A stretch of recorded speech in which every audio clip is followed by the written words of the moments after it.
Bem-vindos à semana 9 do curso de Robótica do Departamento de Engenharia Mecânica da Universidade Federal do Triângulo Mineiro.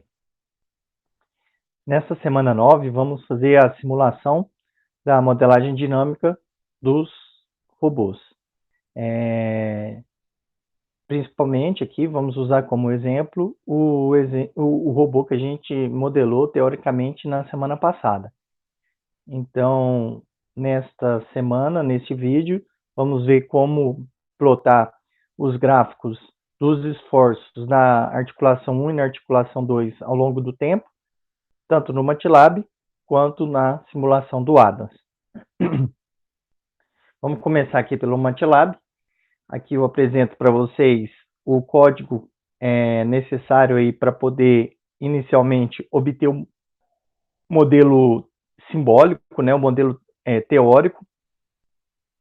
Então, com esse código aqui que eu vou mostrar para vocês, todos aqueles cálculos das derivadas e das equações de Lagrange são obtidos simbolicamente, né? Então, basta rodar aqui esse código que todas aquelas equações que a gente obteve na semana passada vão ser obtidas aqui também, com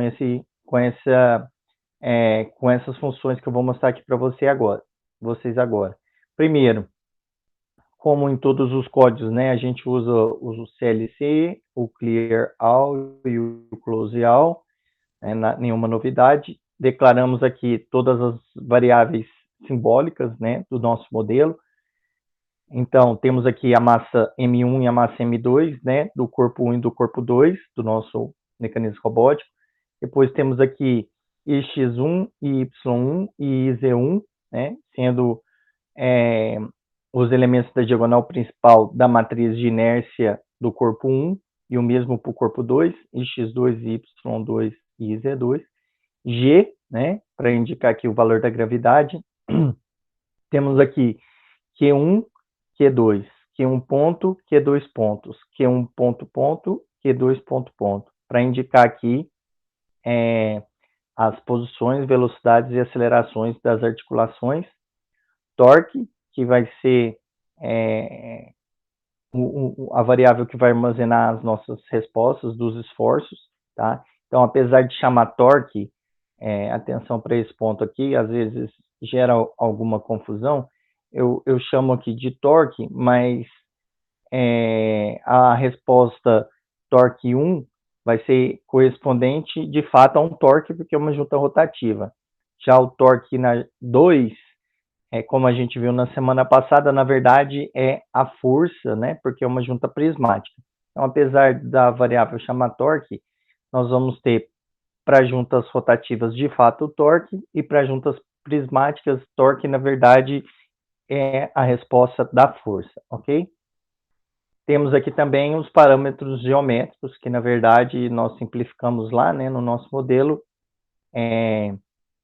falando que as duas barras tinham o mesmo tamanho, L1, e a distância até o centro de massa era L1 sobre 2, o comprimento ali, a dimensão da articulação até o centro de massa. Então, basta declararmos aqui L1.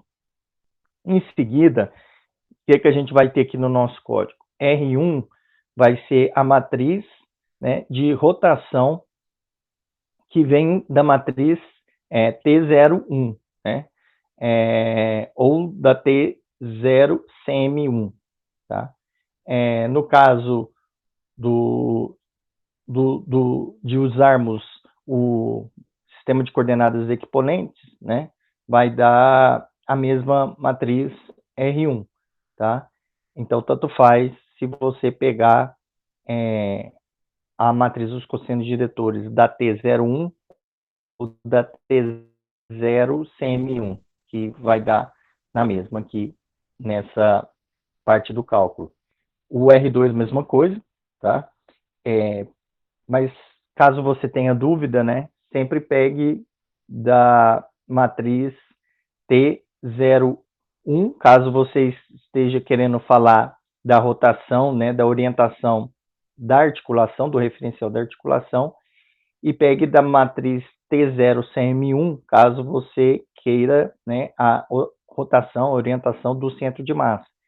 Mas nesse caso aqui, repito, como a gente está usando o sistema de coordenadas equiponentes, a resposta vai ser a mesma.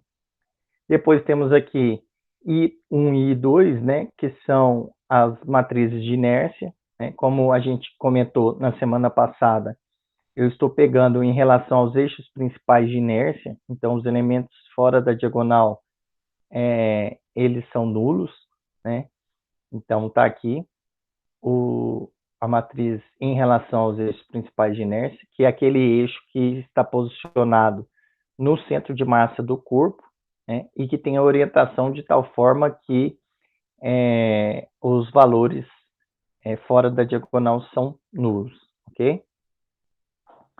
Depois temos aqui DIR 1 e DIR 2. DIR 1 significa a direção no qual ocorre o eixo no qual ocorre o movimento da junta 1. Portanto, na matriz R1, a primeira coluna corresponde ao vetor x1, a segunda coluna ao vetor x2 e a terceira coluna, ao vetor y1 e a terceira coluna corresponde ao vetor z1. Repito, na matriz R1, a primeira coluna corresponde a x1, a segunda coluna corresponde a y1 e a terceira coluna corresponde a z1, certo? Como o movimento da articulação 1 está na direção z, né, Z1, conforme a gente viu na semana passada, eu vou pegar todas as linhas terceira coluna aqui da matriz R, ok? R1. Da R2, todas as linhas primeira coluna. Por quê?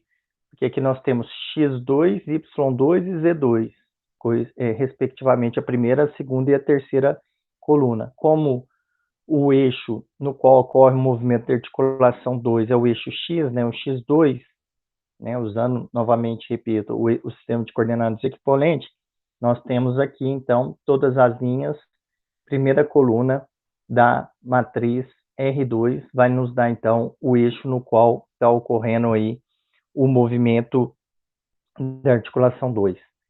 O1, OM1 é o nome que eu estou dando aqui para aquele vetor R1, CM1, que a gente viu lá no modelo cinemático.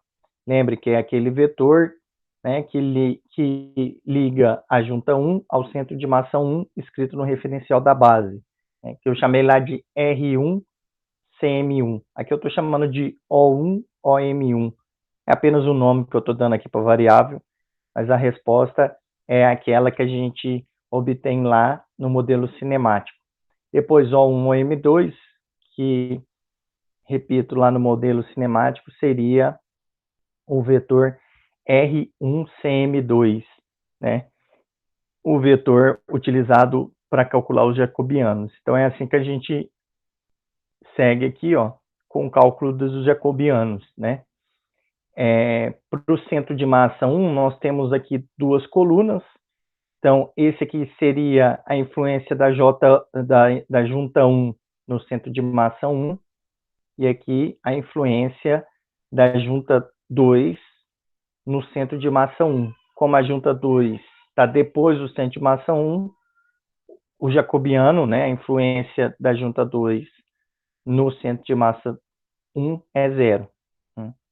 Devido a essa junta aqui ser rotativa, a influência da junta 1 no centro de massa 1 é o produto vetorial aí da direção da junta 1 pelo vetor O1 OM1, certo? Já para o centro de massa 2, nós temos aqui esse vetor, que é o vetor dos jacobianos, que é a influência da junta 1 no centro de massa 2 e a influência da junta 2 no centro de massa 2. A junta 1 é rotativa, portanto, produto vetorial de 1 ou 1 OM2, e a junta 2 ela é prismática, portanto, o jacobiano, que é a influência da junta 2 no centro de massa 2, na velocidade linear, lembrando que aqui até agora falamos de jacobiano de velocidade linear, vai ser o próprio DIR2. Depois temos aqui os jacobianos de velocidade angular, tanto para o centro de massa 1 quanto para o centro de massa 2, então vamos ter duas colunas, porque temos duas articulações. Se a gente tiver mais articulações, nós vamos ter mais colunas. O número de colunas é igual ao número de articulações. A primeira coluna aqui, no caso, vai ser dir 1, porque a influência da junta 1 no centro de massa 1, no jacobiano de velocidade angular, né, sendo uma junta rotativa, é dir 1. A junta 2 não influencia na velocidade angular do centro de massa 1, portanto, 0 aqui. A junta 1 influencia no jacobiano, né, de velocidade angular do centro de massa 2, sendo ela rotativa, portanto, dir 1, próprio vetor que dá a direção do movimento da junta 1. E a junta 2, por ser prismática, não tem influência na velocidade angular do centro de massa 2, portanto, 0, né, por ser prismática. Lembrando que, se fosse rotativa, esse termo aqui seria diferente de 0, seria dir 2, por exemplo, né, se ela fosse uma junta rotativa. Então, assim, a gente preenche aqui, né, esses vetores que são os jacobianos do centro de massa 1 e 2 devido à velocidade linear e a influência na velocidade angular também. Em seguida, nós vamos colocar aqui os vetores, né, simbólicos que nos dão o Q ponto e o Q2 pontos, né? Já vimos isso aqui também na teoria, nenhuma novidade. O vetor Q, ele é constituído aqui pelo Q1 e Q2, visto que temos duas articulações no nosso mecanismo. Depois o QP, né, o Q ponto, Q1 ponto e o Q2 pontos, e o Q2 pontos vai ser um vetor constituído aqui por Q1 PP, Q1 2 pontos, né, e Q2 2 pontos. É o nome que eu dei aí para as variáveis simbólicas, ok? Aqui a gente já viu lá na modelagem cinemática como calcular essas velocidades, né? Mas aqui a gente, eu repito para vocês, né, como que se calcula essas velocidades linear do centro de massa 1, linear do centro de massa 2, angular para o centro de massa 1 e angular para o centro de massa 2, certo? Portanto, aqui a gente calcula as velocidades lá do modelo cinemático, ok? O nosso interesse aqui é o modelo dinâmico, então, né, não vou nem revisar aqui a resposta das velocidades, vamos partir logo em seguida para a parte do modelo dinâmico.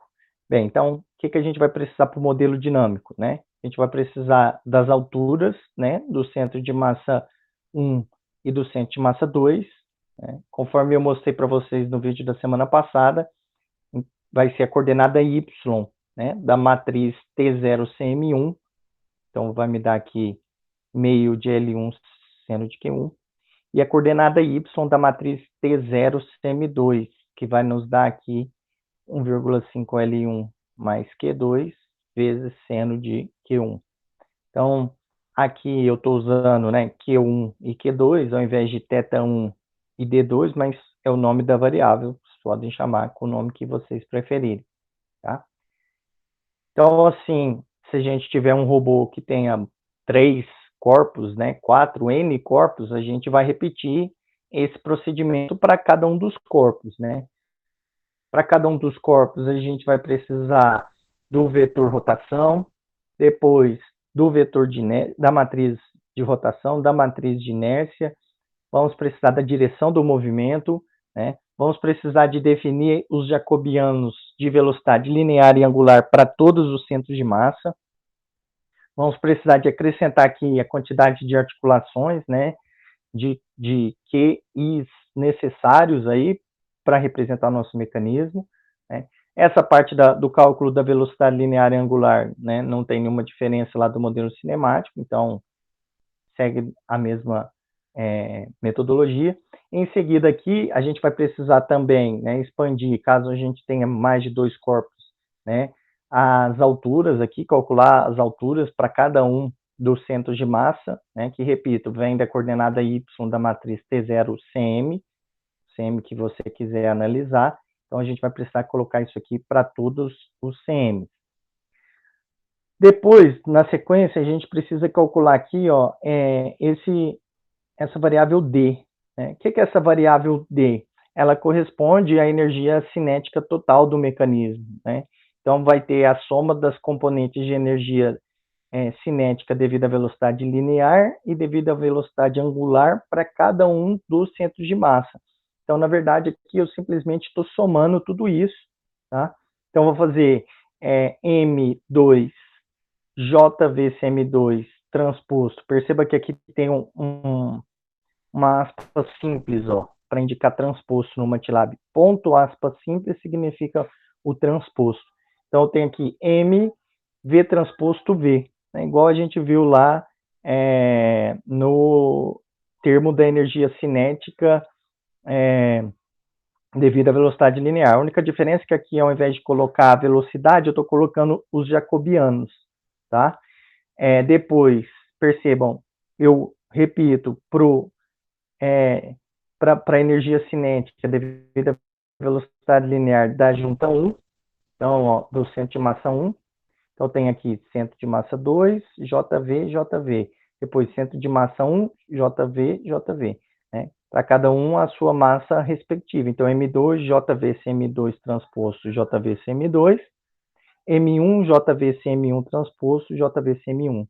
Então, aqui termina, né, os dois termos devido à velocidade linear, a influência na energia cinética total.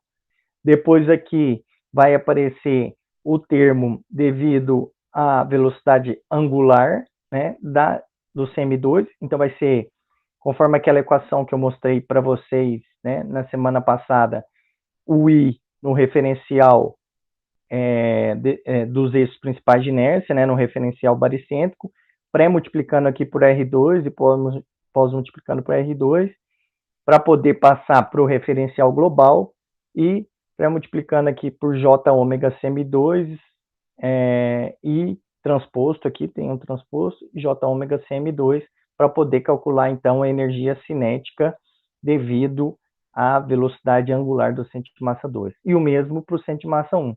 J ômega CM1, transposto, R1 I1, R1 transposto, J ômega CM1. Então, se a gente tiver N corpos, a gente vai somar, né, para cada um dos CMs a componente devido à velocidade linear e devido à velocidade angular, ok? É assim que a gente calcula essa variável D, né, que está aí, que nada mais é aí do que a energia cinética total do nosso mecanismo. Depois o P vai ser energia potencial total, então MGH2, que nesse caso é o Y2, mais M1GY1, que é a altura do centro de massa 1. Então, temos aqui como, fazendo uma analogia ao modelo que a gente calculou à mão, né, na semana passada, energia cinética total e energia potencial total, ok? Depois, essa parte aqui do código, esse loop aqui, ó, mais precisamente, né, aqui começa ele, for, indo de 1 até n, e aqui tem um end. Esse loop aqui, vocês não precisam alterar, independente da quantidade de graus de liberdade ou de articulações que vocês tenham no mecanismo de vocês. Por quê?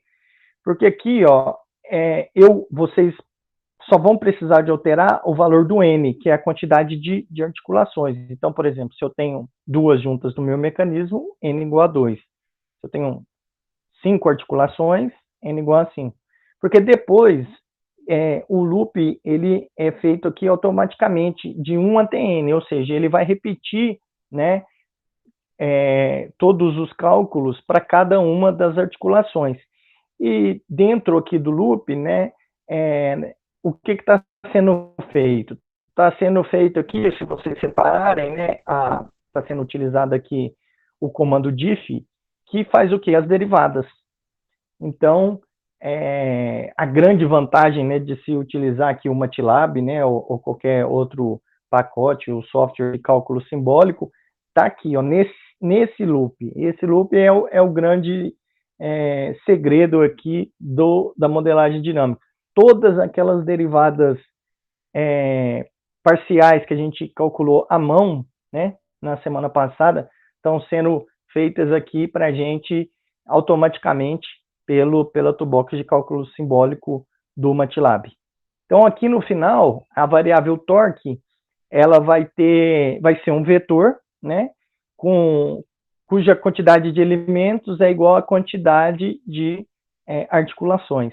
Então, se eu tenho duas articulações, torque 1 vai ser a resposta do tal 1, que é aquele que a gente viu na semana passada. O torque, abre parênteses, 2, né, índice 2, vai ser a resposta do tal 2, né, que nesse caso específico, repito, é uma junta prismática, então, na verdade, é uma força. Tá? Então, esse vetor aqui, ele vai armazenar as respostas de tal 1 e de tal 2, no caso do nosso exercício aqui, já derivando e somando todos aqueles termos que a gente fez à mão. Depois disso, a gente usa aqui o comando simplify torque e armazena a resposta em torques. O que é feito aqui? Para que a gente faz isso aqui? A gente já usou o comando simplify, né, em outros momentos aqui da nossa disciplina, ele simplesmente vai simplificar a resposta, né? Então, por exemplo, seno ao quadrado mais cosseno ao quadrado, ele já vai simplificar e colocar, né, igual a 1. Expressões matemáticas que possam ser colocados itens, valores em evidência, né, ele já faz também, enfim, todas essas simplificações matemáticas já vão ser feitas e a resposta armazenada aqui em torques. Depois, torque 1 e torque 2 são aqueles vetores, né, que levam em consideração qual a direção do movimento. De maneira semelhante ao que a gente viu no vídeo da semana passada, o torque 1, né, já que é uma junta rotativa, ele vai estar na direção Z, né? Então, ele vai aparecer aqui, ó, 0, 0, torque 1, ok? Já o esforço da junta 2, né, que aqui nós estamos chamando de torques 2, né, mas que a gente sabe, repito, é a força na junta 2, vai aparecer aqui no primeiro elemento, então, pelo fato de ser um esforço na direção x2, né, na direção x da articulação 2. Então, vai aparecer aqui como primeiro elemento. Se fosse em y, seria aqui, se fosse em z, seria aqui. Né? Da mesma forma como a gente fez no modelo teórico. Tá? Como a gente passa do referencial local Z1 e X2 para o referencial global? Basta pré-multiplicar aqui pelas matrizes de rotação. Né? R1 para multiplicar por torque 1, para passar para o referencial global, o valor de torque 1, e R2 para passar do torque 2 do referencial local para o referencial global. Aqui está com o mesmo nome, né? A variável tanto no referencial local quanto no global, mas no final das contas, a variável que a gente vai ter, né? Torque 1, está armazenando o quê? A resposta de R1 vezes o torque que antes estava no referencial local, então a resposta final vai estar no referencial global, ok? Então, semelhante, né? O passo a passo do cálculo é semelhante ao que a gente fez de maneira teórica. A única diferença é que aqui o MATLAB está fazendo para a gente todas aquelas derivadas, então não precisamos mais nos preocupar com isso, com essa parte matemática, tá? Para o torque da junta 1, obtemos, então, na aula passada a gente obteve essa resposta aqui. Como a gente está considerando o mesmo mecanismo aqui nesse exemplo, a resposta tem que ser a mesma. E aí, então, se a gente comparar, né, o torque zoom, né, que é a resposta do MATLAB do esforço generalizado, né, então, ainda antes da gente passar para a notação de vetor e passar para o referencial global, né, essa equação aqui, exatamente no MATLAB, é dado aqui pelo valor de torques 1. Então, se você digitar no workspace do MATLAB torques aparentes 1, ele vai te dar essa expressão que corresponde a essa daqui que a gente achou na semana passada. né? Lembrando que a gente tinha feito a simplificação, né, que L2 era 1,5 vezes L1 mais Q2. Então, que a gente vai ver aqui na nossa resposta? Se a gente comparar termo a termo, a gente vai ver uma pequena diferença, né?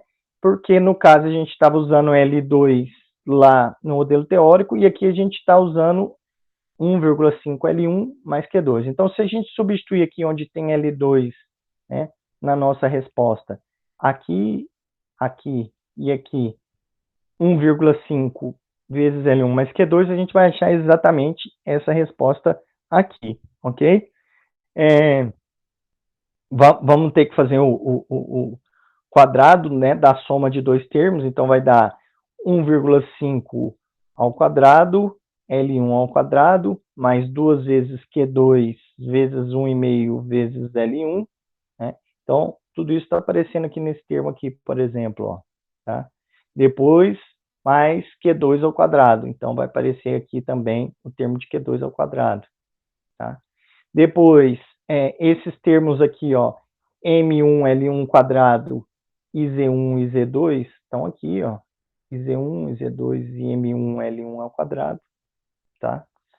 Aqui também a mesma coisa, vai dar 2M2, que multiplica 1,5 L1 mais Q2, então vai ter 2 vezes 1,5 L1, que vai dar 3, então vai dar 3 L1 M2, Q1 ponto, Q2 pontos, tá? Visto que temos aqui, ó, Q1 ponto, Q2 pontos. Aqui nós estamos usando Q1 ponto e Q2 pontos, ao invés de θ1 e D2, tá? Apenas o nome da variável, você pode chamar o nome que você desejar. E também vai aparecer o termo 2 vezes Q2 aqui, nesse segundo termo aqui, 2 vezes Q2, M2, Q1 ponto, Q2 pontos. Então, esses dois termos aqui correspondem a esse aqui, né, substituindo L2 por L1,5 L1 mais Q2. Depois, esses últimos três termos aqui correspondem, né, aqui aos termos da energia potencial. Então, ó, G cosseno de θ1 M1 L1 sobre 2, então tá aqui, né? E depois G cosseno de Q1 vezes M2, né? G cosseno de Q1 vezes M2 vezes L2. E aí vai ter, então, 1,5 de L1 mais Q2, né? Então, o primeiro termo vai ser 1,5 de L1 e o segundo Q2. Então, aqui, 1,5 de L1 vezes 2, né? Vai aparecer aqui esse termo aqui.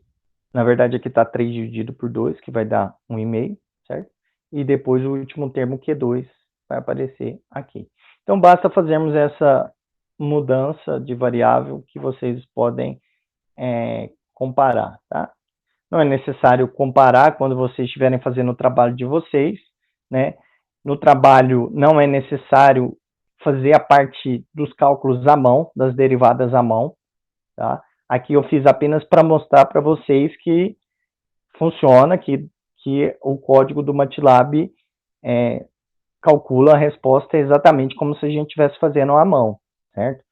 No caso do trabalho de vocês, essas respostas aqui podem dar mais de uma página se você copiar a resposta, como aqui tem torque zoom, né? Se você copiar essa resposta aqui e colar no documento do Word, por exemplo, dependendo do mecanismo, vão dar 2, 3 ou até 4 páginas, uma única equação, né? Então, Tá1, por exemplo, pode dar aí 2, 3 páginas de resposta. Tá1 igual, e aí vem, né? 3 páginas de resposta. Então, é claro que não precisa ser feito à mão. Podem usar o código exatamente como eu passei aqui para vocês, fazendo as alterações para a quantidade de articulações, né, que vocês vão ter no mecanismo e adaptando aí os valores das matrizes de rotação, das alturas, enfim, adaptando para a resposta do mecanismo de vocês, certo? Repito, o loop do for ali, né, o for ali das derivadas não precisa ser alterado em hipótese nenhuma, basta apenas mudar o número de graus de liberdade e depois, por fim, fazer aqui a adequação do referencial local para o referencial global, né, de acordo com a direção do movimento, né, de cada uma das articulações do problema de vocês. Apenas para constar aqui também, ó, temos a resposta, né, torques 2, né, torques aparentes 2. Se você digitar torques 2 e der Enter, ele vai aparecer isso aqui lá no workspace no MATLAB de vocês, né, indicando o quê? A força na junta 2, visto que a junta 2 ela é prismática, que é exatamente essa expressão que a gente calculou na semana passada. Portanto, substituindo aqui L2 por 1,5 de L1, 1,5 vezes L1 mais Q2, né, vocês vão encontrar esses dois termos aqui, 1,5 vezes L1 e aqui o Q2, tá? Fazendo a distributiva. Esse termo M2, Q2 ponto, né? Aqui eu estou usando Q2, mas lá no modelo teórico a gente usou o nome da variável D2, né? E por fim o termo aqui da energia potencial, Gm2 sendo de θ1, tá? Aqui está faltando, né, o M2, uma correção aqui que a gente pode fazer. Então, já aproveitando para corrigir, na hora que eu copiei, provavelmente eu copiei faltando esse elemento, tá? Como que eu sei se a resposta está correta, né? Se o MATLAB calculou corretamente, plotando os gráficos, tá? Então, para a resposta de vocês, como eu disse, não vai ter como fazer à mão. Então, a única maneira de você saber se o modelo está correto é plotando no MATLAB e comparando o resultado com o Adams, certo? É isso que a gente vai fazer aqui agora. Então, vou pegar essa resposta do MATLAB do cálculo simbólico e vou fazer as seguintes alterações. Primeiro, eu vou colocar a resposta que era 0, 0 e torque em Z, né, que é aquilo que a gente já havia calculado, né, no caso, no referencial já global. A gente vai fazer a seguinte alteração. Primeiro, no lugar onde tinha 0, agora nós vamos ter o vetor zeros, né, com uma linha N colunas, que é para plotar o valor constantemente igual a zero ao longo de todo o gráfico, e não apenas um valor de zero, conforme a gente já discutiu aqui também, né? Aqui também não vou plotar só zero, vou plotar um vetor de zeros, né? Então também uso aqui. E depois, como que a gente vai proceder? Como a resposta pode dar muito grande, vocês vão copiar toda a resposta, né? Da mesma maneira como eu fiz aqui anteriormente, né? Copiar toda a resposta, vai levar ela para o bloco de notas, cola ela num arquivo do bloco de notas e faz as seguintes alterações. Vai lá na opção substituir, né? E onde tem asterisco, você vai substituir por ponto asterisco, onde tem o circunflexo por ponto circunflexo e onde tem a barra por ponto barra, para fazer as operações ponto a ponto, conforme a gente também já discutiu, tá? Caso tenha dúvida, reveja o vídeo no qual a gente falou sobre isso. E aí a resposta do bloco de notas, após essas substituições, vocês vão copiar e vão colar aqui no novo vetor, que é o vetor torque 1 que a gente vai usar para plotar os gráficos. Ok? Então, essa é a resposta original. Tá? A gente vai substituir onde tem zero por zeros. Tá? E onde está a expressão aqui obtida com o código anterior, a gente vai copiar, substituir no MATLAB e vamos agora ter as operações ponto a ponto. Essa resposta aqui a gente vai colar no novo código do MATLAB, que é o código numérico, né, que é o código que vai gerar os gráficos para a gente. O mesmo para o torque 2.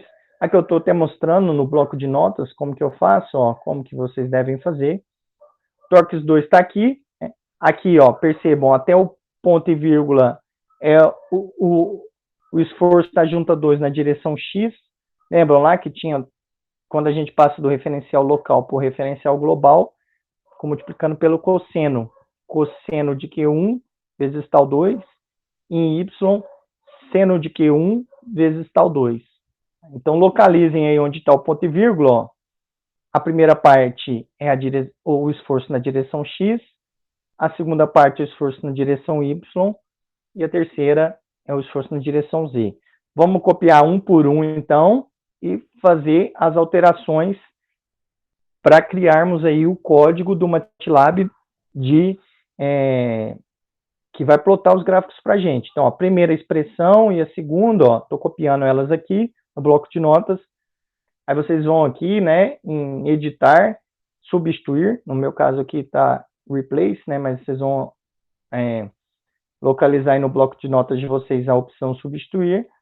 E aí, onde tiver asterisco, você vai substituir por ponto asterisco e vai dar um substituir em todos, substituir tudo, tá?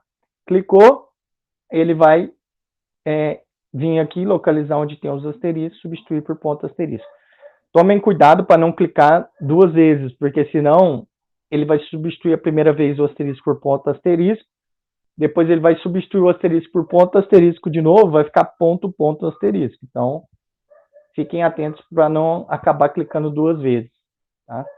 A resposta final, vocês vão recortar do bloco de notas e novamente vão colar numa nova expressão, que é a expressão aqui que a gente vai usar pro modelo numérico, ok?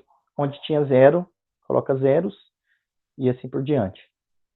Então, esse aqui é o código do modelo numérico, tá? Vamos passar linha por linha, e aí vocês vão entender o que está sendo feito aqui.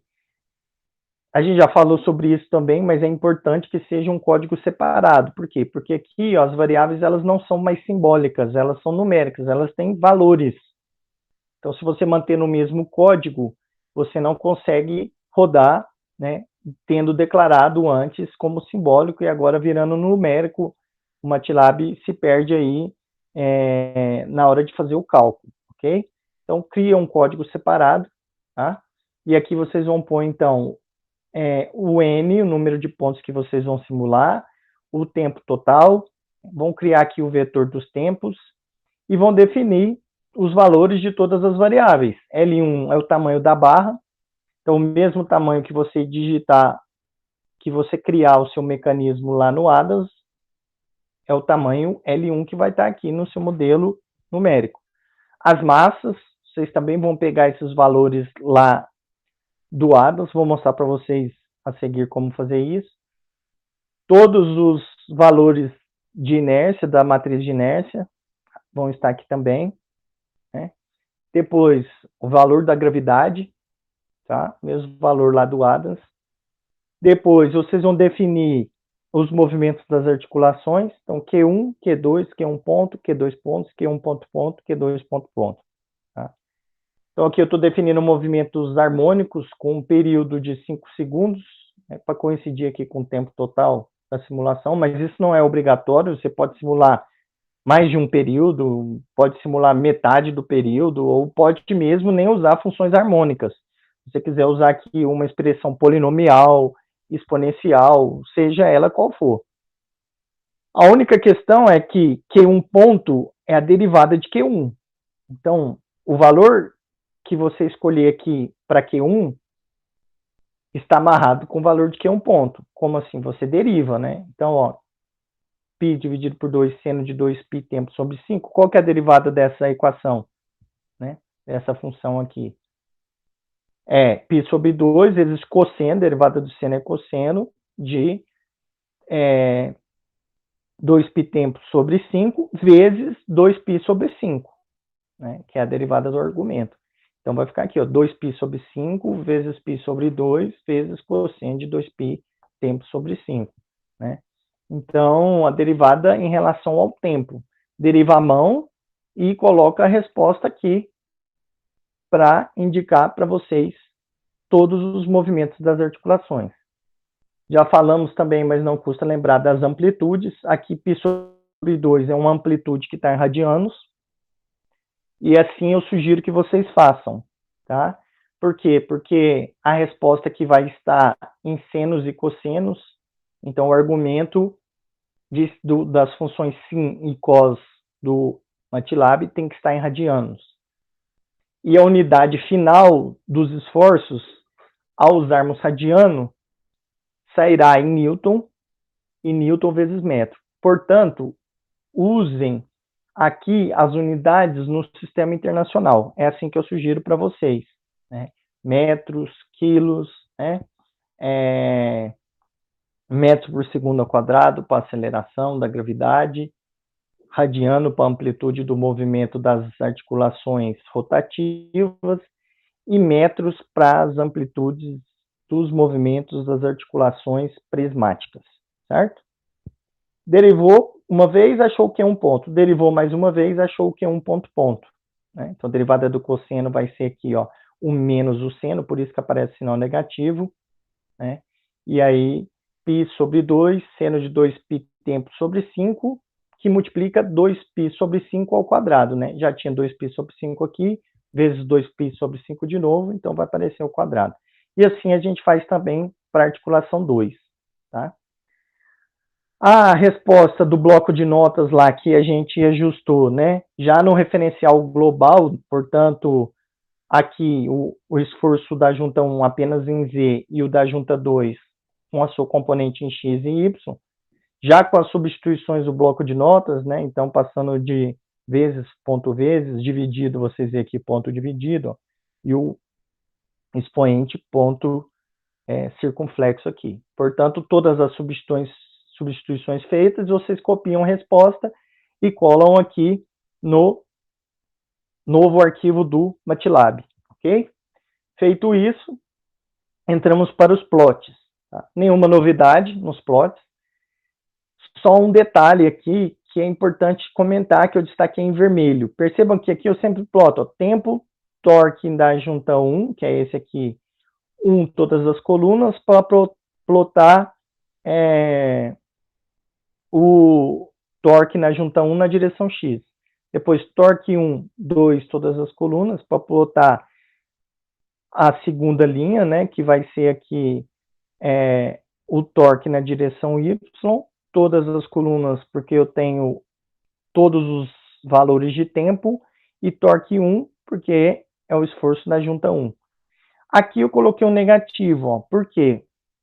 Vocês vão saber se precisa de colocar um negativo ou não ao comparar a resposta do MATLAB com Adams. É comum ao plotar o gráfico do MATLAB e comparar com Adams, você verificar que sairiam invertidos um em relação ao outro. Então, por exemplo, imagina um harmônico, né? O harmônico assim, depois para baixo. E no Adams está para baixo, depois para cima, no caso dos esforços. O que acontece? Um sai invertido em relação ao outro. No caso dos esforços, repito, isso não é válido nem para o MGD e nem para o cálculo cinemático, apenas para os esforços. Por que que pode acontecer dos esforços saírem invertidos? Porque no diagrama de corpo livre, né, do mecanismo, você, quando desenha, separa dois corpos, em um lado o torque vai estar num sentido e no outro a reação vai estar em outro sentido. Então, é comum que ao pegarmos os esforços no Adams, ao invés de plotar a ação, ele plotar a reação, ou seja, plotar o esforço no sentido contrário. Então, perfeitamente possível ao comparar você verificar um invertido em relação ao outro. Para não ter que mudar a sua simulação no Adams, você vem aqui no MATLAB e inverte o sinal então, do esforço, e quando você comparar, eles vão dar iguais, ok? Para o caso, repito, do MGD e do cinemático, não pode se corrigir esses sinais dessa maneira, porque não faz sentido reação da velocidade nem do deslocamento. Então, isso é particular para o caso dos esforços. Então, nesse caso do modelo dinâmico, caso isso aconteça, então, é porque o torque no diagrama, né, de corpo livre, no Adams, quando ele gera as respostas, possivelmente ele está pegando o sinal em um corpo ao invés de pegar no outro, ou seja, pegando a ação ao invés de pegar a reação. Então, pode vir aqui e mudar o sinal.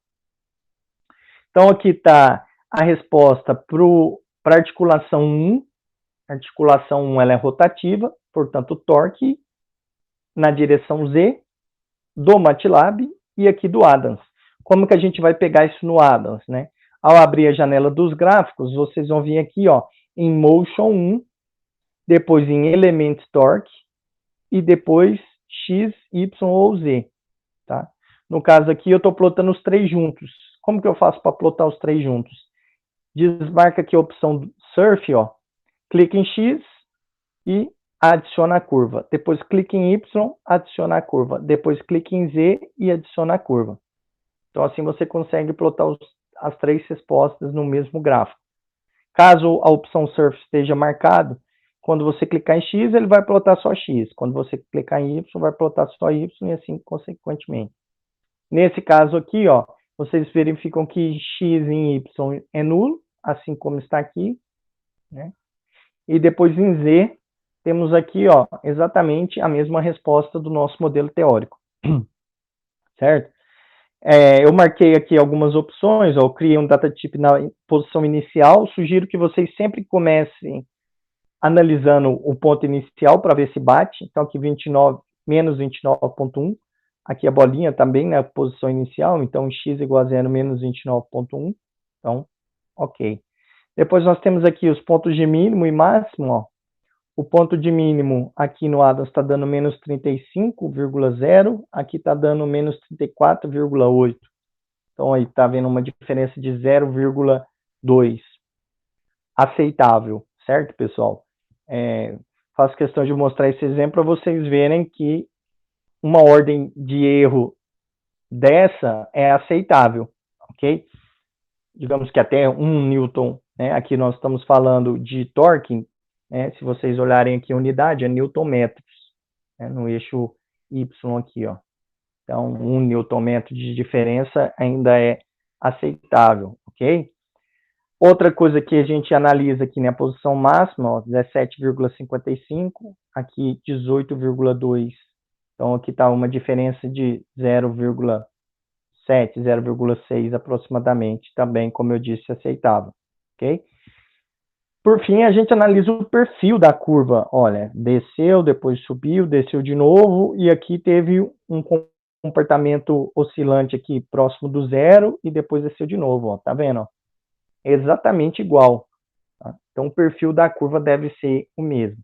Para o trabalho final de vocês, espero que vocês comparem dessa maneira aqui, ó. Coloque um gráfico ao lado do outro.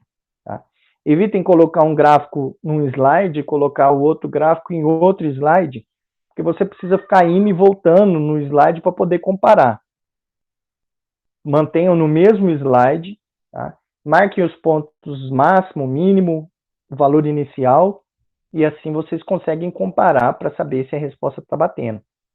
Então, para a articulação 1, essa é a resposta. Para a articulação 2, nós temos esforço tanto em X quanto em Y, né?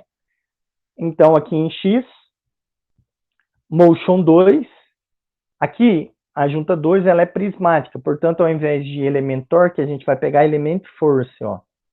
Tá? Element Force em X. Aqui eu mantive a opção Surf habilitado para plotar um de cada vez. Então, primeiro eu estou plotando em X para comparar com a minha resposta em X. Ó.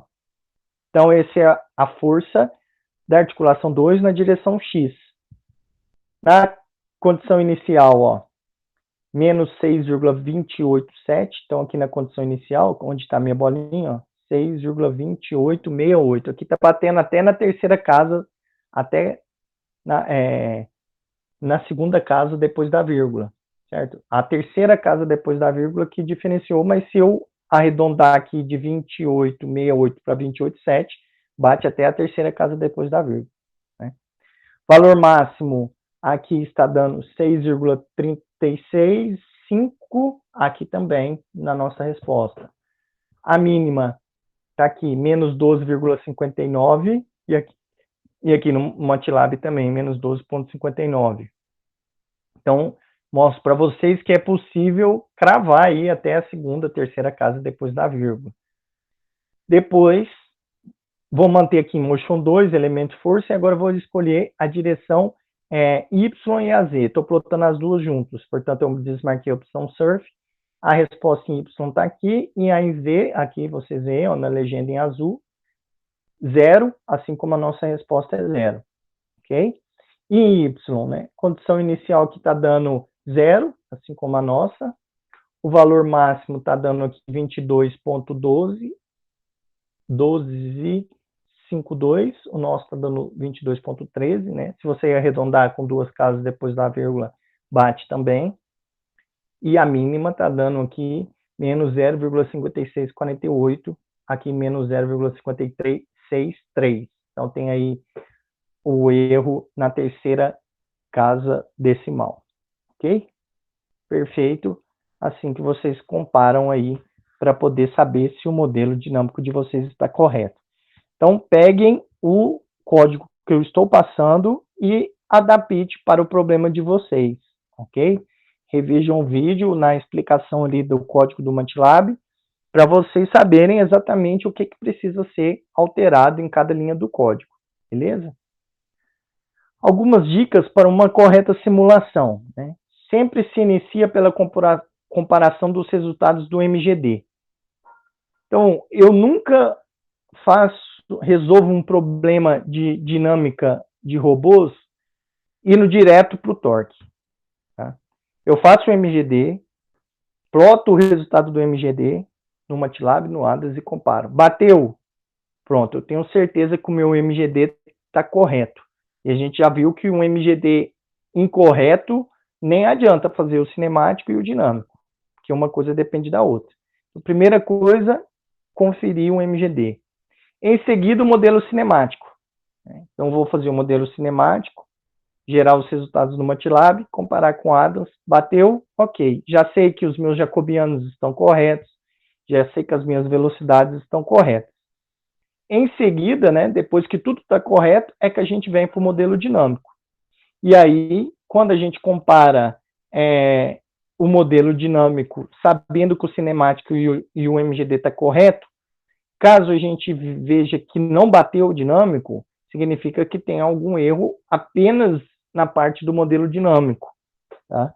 E não precisa de eu sair procurando erro lá no MGD, lá nas matrizes de transformação, porque já foi validado.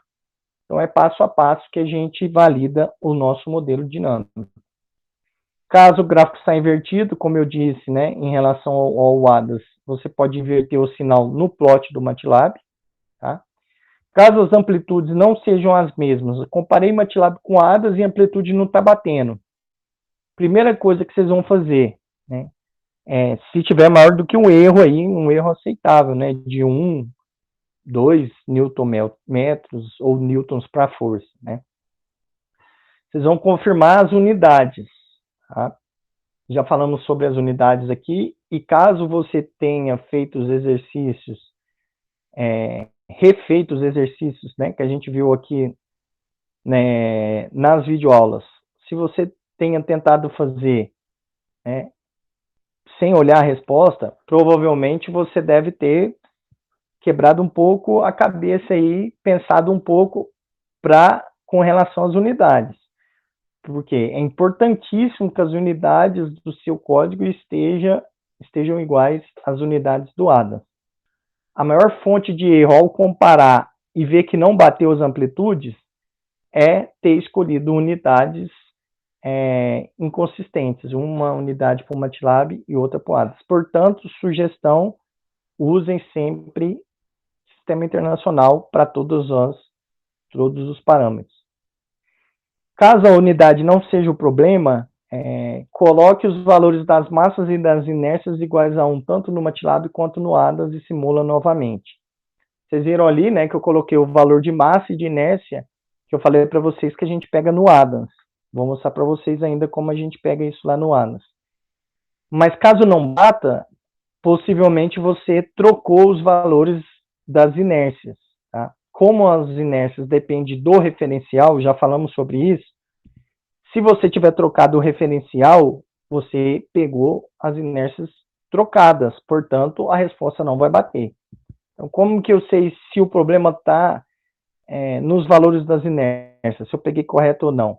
Vai no MATLAB, coloca os valores das massas, M1, M2, E das inércias, x1, y1, iz1, x2, y2 e z2, tudo igual a 1. Né? E também no ADAS. E aí você simula. E aí, se bater, significa que você tinha pegado as inércias erradas. Você volta para o valor que estava antes e corrige. Ok? É assim. Essa é a segunda maior fonte de erros. Ao comparar as amplitudes, você vê que não bateu. Tá? As inércias elas são dadas de acordo com os eixos, de acordo com os referenciais. Já falamos isso várias vezes. Né? No caso aqui, a gente pega como referencial sempre o centro de massa, sempre em relação aos eixos principais de inércia. Portanto, se você não pegar corretamente, a resposta vai dar trocada.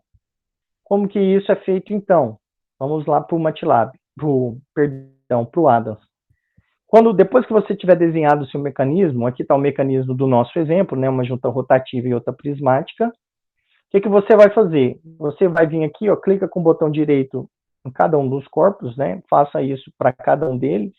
Aqui eu estou fazendo para a parte 3, que é essa parte aqui, né, a ponta aqui, o elemento terminal. Clica com o botão direito, vem em Modify.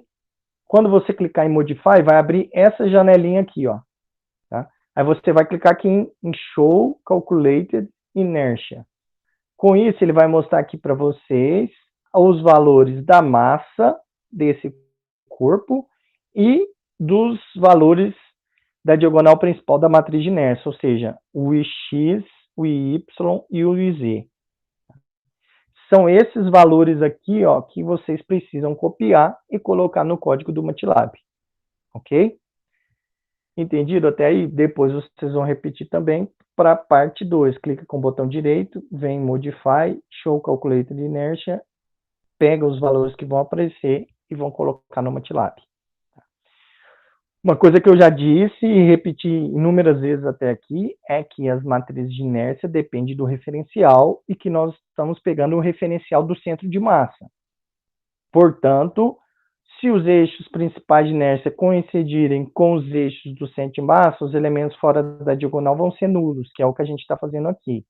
E é assim que é feito, no caso aqui nosso, como é uma barra, os eixos principais de inércia coincidem com os eixos do centro de massa, a orientação.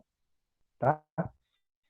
Porém, reparem aqui o seguinte, ó, o Y do centro de massa está para cima, e o Y do Adams, né, como vocês sabem, é para cima também, ok. Então, o meu Y aqui, ó, está dado em relação a esse Y, mas esse Y coincide com o Y global, ok. Já o meu Z, tá vendo que ele está apontado para a esquerda? Então, ele coincide com a direção contrária de X. Portanto, esse meu IZ aqui, ó, no meu modelo do MATLAB, visto que no MATLAB eu estou considerando esse referencial, não vai ser IZ, vai ser IX. Por quê? Repito, o IZ, o Z do centro de massa coincide com o X do Adams e do global do MATLAB. Portanto, o Ix do MATLAB, que é esse aqui, que é igual ao Ix do global do Adams, está coincidindo com o IZ do Adams. Então, aqui onde tem IZ no Adams, você vai colocar lá no Ix do MATLAB. E, consequentemente, o X do Adams, que é esse aqui, do CM, ele vai ser colocado aonde? No IZ do MATLAB. Repito, novamente, para quem ainda não entendeu. Ó. Vou olhar para o referencial do centro de massa, por quê? Porque as inércias são dadas em relação ao referencial do centro de massa. O meu IZ aqui, ó, IZ aqui, é esse Z aqui. Mas no meu global do MATLAB é o X, é o contrário do X. Então, está na mesma direção. O sentido aqui não importa, porque ó, esse valor aqui nunca vai ser negativo. Tá? Sempre vai ser positivo. Portanto, onde tem Z aqui, ó, Z relativo a esse Z, no meu modelo não é Z, no meu modelo é X. Então, vou colocar em X. O Y, que é esse Y aqui, ó, IY, é esse Y, mas coincide com o meu Y. Então, no meu código vai ser esse valor aqui também. Já o X, que é esse X aqui, ó, está em relação ao X que está saindo Por quê? Porque esse x é em relação ao referencial do centro de massa, portanto, é o x que está saindo. Mas o meu modelo que está saindo é z. Então, esse valor aqui ó, vai ficar no IZ do meu modelo lá do MATLAB. Ok?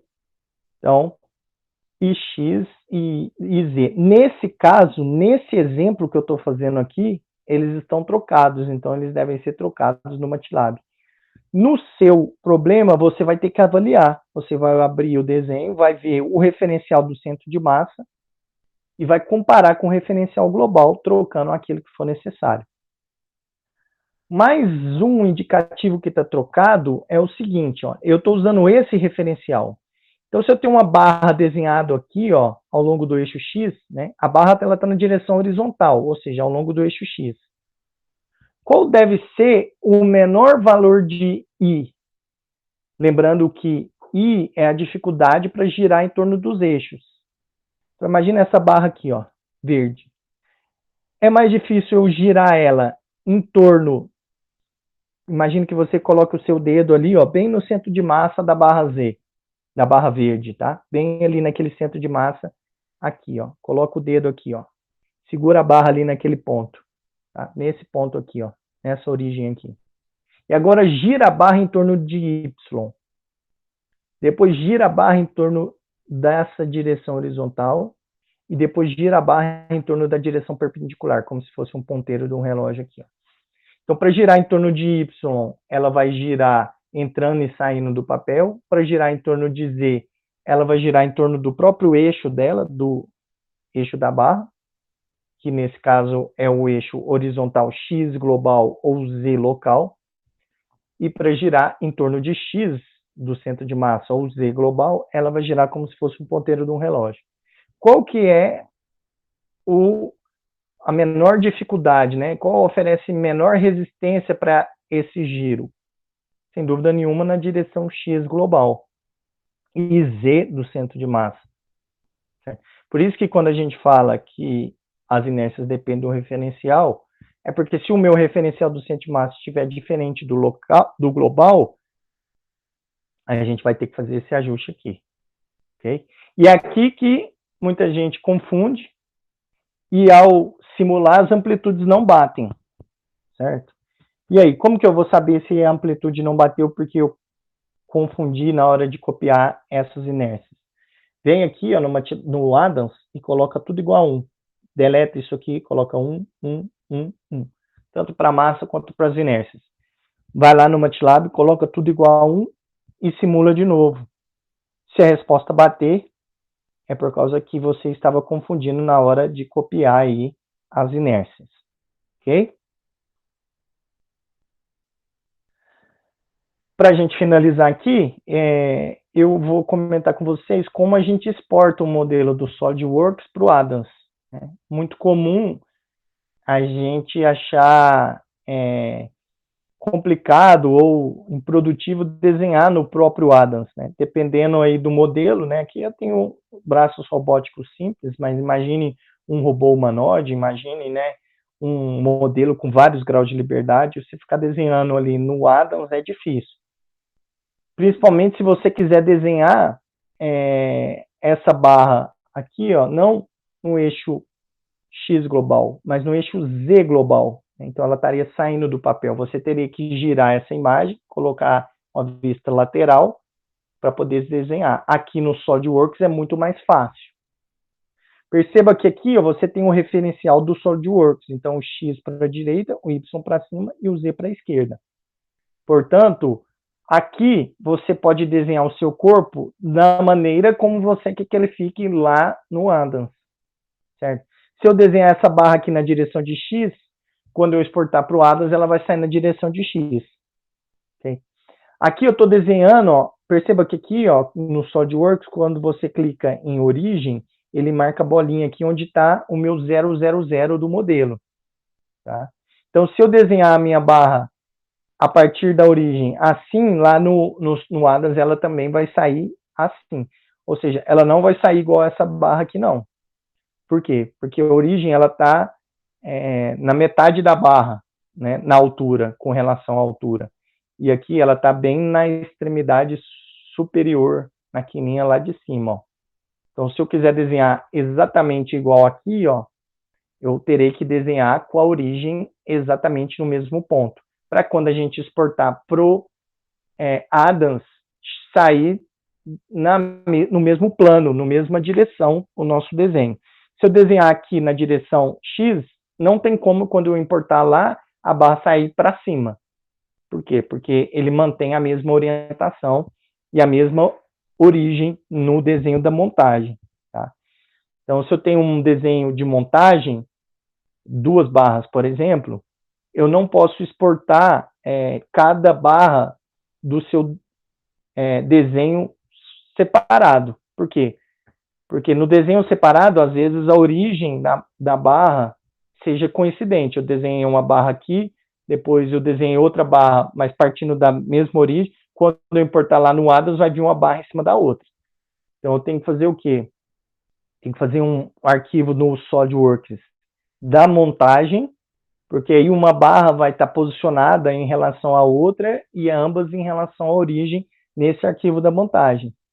E aí eu exporto cada peça a partir desse arquivo da montagem, certo? É assim que a gente faz. Além disso, vou mostrar para vocês ainda como a gente faz para exportar. Além disso, vocês têm aqui no SolidWorks as propriedades de massa. Ó. Então, se eu selecionar o meu corpo e vir aqui, propriedades de massa, aqui no SolidWorks vai abrir essa janelinha. Tá? E aqui vocês têm a informação da massa do corpo, o volume, a posição do centro de massa. E aqui ó, nós temos 3 opções de momentos de inércia, da matriz de inércia. Qual a diferença de uma para outra? O referencial. Novamente, a matriz de inércia depende do referencial. Então, esse primeiro caso aqui, ó, é quando o referencial é um referencial do centro de massa e os eixos são os eixos principais de inércia, que são esse rosa aqui, ó. Então, esse eixo rosa que está desenhado aqui, eles são exatamente os eixos principais de inércia. Se eu calcular a minha inércia em relação a esse eixo aqui, ó, né, como se eu tivesse, novamente, colocando o meu dedo aqui na origem desse referencial rosa e girando a minha barra. Gira em torno de X, gira em torno de Y, gira em torno de Z. Né? Para cada um desses valores, né, eu tenho aqui um correspondente valor aqui dos elementos da diagonal principal da minha matriz de inércia. Tá vendo que fora é tudo zero? Por quê? Porque em relação aos eixos principais de inércia, a matriz de inércia só tem os elementos da diagonal principal. Mas é tudo 1? Não, ele escreve aqui do lado, ó. Então tá aqui, ó, PX, que é o nosso IX, que a gente vem usando, né, o nome IX, que é o primeiro elemento. Depois IY, que aqui no SolidWorks ele chama de PY, que é o elemento aqui do centro da nossa matriz, e o IZ. Se você fizer esse desenho aqui e fizer o mesmo desenho no Adams, e abrir lá as propriedades de inércia, né, aquele show calculator de inércia lá, vocês podem comparar que vai dar exatamente a mesma resposta, considerando o mesmo material, né? Aqui no caso, a gente está considerando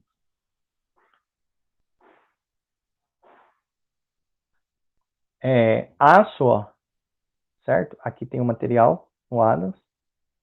E no caso aqui do SolidWorks, você tem aqui a densidade, né? Então você pode alterar a densidade dependendo do tipo do material. Uma das opções de fazer isso é mudando a densidade, né? Depois, o SolidWorks ainda apresenta aqui para a gente a matriz de inércia em relação ao referencial do centro de massa, com os eixos X, Y, Z paralelos ao global. Como eu disse para vocês, os eixos principais de inércia, eles estão localizados no centro de massa, mas não necessariamente eles coincidem a orientação com o referencial global. Nesse caso aqui não, nesse caso coincide, ó. Por quê? Porque se os eixos X, Y, Z aqui, ó, são paralelos ao global, significa que os eixos principais de inércia são coincidentes, a orientação são coincidentes com o do referencial global. Portanto, a matriz de inércia em relação ao referencial do centro de massa com os eixos x, y, z paralelos ao da base, que nesse caso coincide com os eixos principais de inércia, portanto, a mesma resposta. Mas dependendo do seu mecanismo, os eixos principais de inércia, eles podem estar com origem no centro de massa, mas não com x, y, z paralelo ao da base. Ele vai estar orientado de uma maneira tal qual os elementos fora da diagonal principal são nulos. Tá?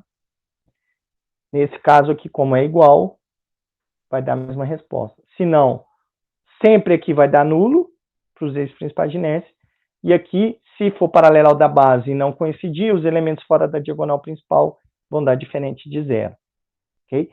A gente sempre pega em relação aos eixos principais de inércia e no nosso código lá a gente vai estar pré-multiplicando e pós-multiplicando pelo R para passar para o referencial global, conforme a gente já discutiu.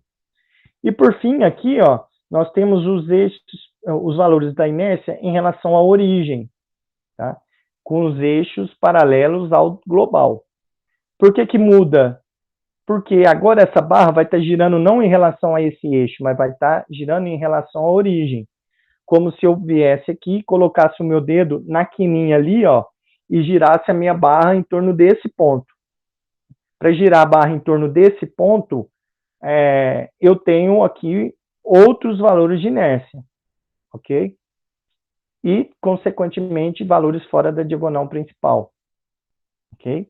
Já que não é o eixo principal de inércia, portanto, eu tenho aqui valores fora da diagonal principal. É uma outra possibilidade. Poderiam ter N possibilidades. Para cada referencial que você assumir orientado de uma maneira, a matriz de inércia vai dar de um jeito. Por isso que a gente padroniza para os nossos cálculos, ok? Por fim, você vai lá na opção salvar como, tá? Para exportar para o Adams esse modelo que você desenhou. E aí, escolhe a opção IGES, dá o nome que você quiser, clica aqui nesse botão Options, né? E vão selecionar essas opções da maneira como mostra aqui a figura, tá? Isso aqui, esse material, ele está todo detalhado numa apostila que eu já coloquei para vocês no Drive, que é uma apostila de tutorial de simulação Adams, elaborada pelo pessoal da equipe Edron, lá da UFO, né, que é competição de robôs, no qual eu orientei, né, na época que eu trabalhava lá com os alunos, a construção, né, a elaboração de uma apostila. Portanto, vocês podem usar esse material como referência, caso queiram, então, fazer, caso queiram mais detalhes, né, de como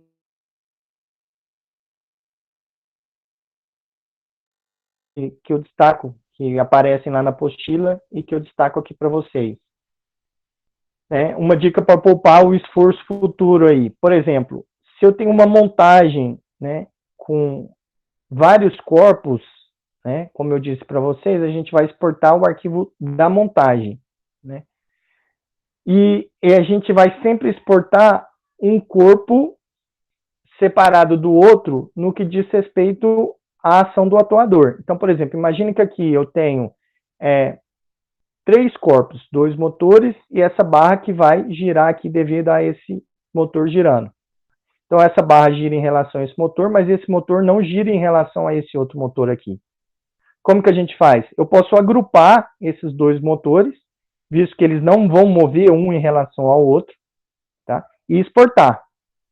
Depois, eu exporto a barra, pois a barra vai girar em relação a esses 2 motores. Mas eu exporto do arquivo separado da barra e do arquivo separado dos motores? Não, eu exporto tudo isso do arquivo da montagem. Então, tem uma montagem com os 2 motores e a barra, então é desse arquivo que eu vou exportar. Primeiro, eu seleciono os 2 motores e exporto como um arquivo para o Adams. Depois, eu seleciono a barra e exporto a barra. Tá? Então, é o que está sendo falado aqui, ó. O Adams reconhece os corpos. Então, se você e você terá de acrescentar juntas entre esses corpos. Então, não é bom que um corpo tenha movimento relativo a ele mesmo. Então, não faz sentido eu exportar só a cabeça aqui do motor, depois só essa chapinha lateral, depois só a base, em vários corpos diferentes, e depois ter que ficar juntando tudo lá no Atlas. Não faz sentido.